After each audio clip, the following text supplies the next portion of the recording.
My life has been up and down since a young boy growing up in South Central Los Angeles in a single-parent home. And when I look back at my life, I look at the choices that I made, I look at the choices my parents made and the circumstances that allowed me to become criminalized at a young age.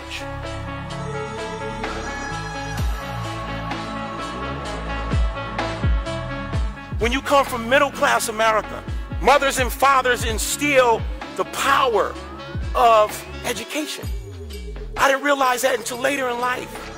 When I was in prison and I began to build relationships, is when I began to understand how cultural differences and exposure develops the human mind. So now I'm in prison washing dishes. I help the cooks prep food and cook. So then I start cooking with these guys. And the rest they say is history. Yeah. Yeah. What? Yeah. Yeah, yeah, yeah. My caseworker brought me to USA Today about the top black chefs in America.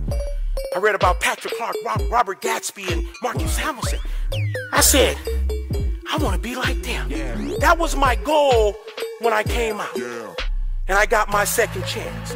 I had to build a brand. Everything about me had to say brand, brand, brand. Why? Because everyone at the Ritz-Carlton, the Hotel Bel Air, L'Hermitage, 5-star properties, the Bellagio was polished. So then I just started moving in my career, working my way up. It wasn't easy. It was a struggle. Because it was like having a bullseye on your back. A black man, convicted felon. Yeah.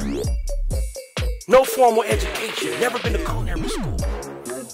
But a man who discovered his greatest gifts and his weaknesses in the darkest places.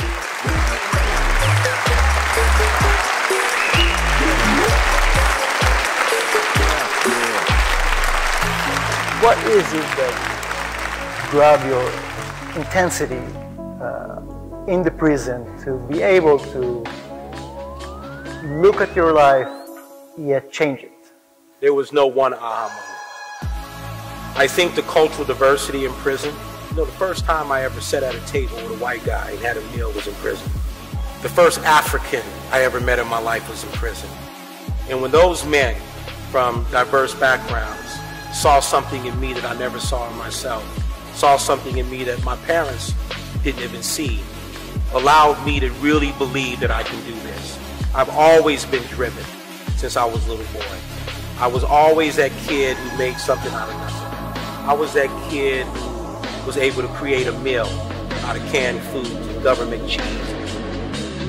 And once I was shown the way, and I built up the confidence that I can become a chef and I can change my life, I knew that one day I would be successful.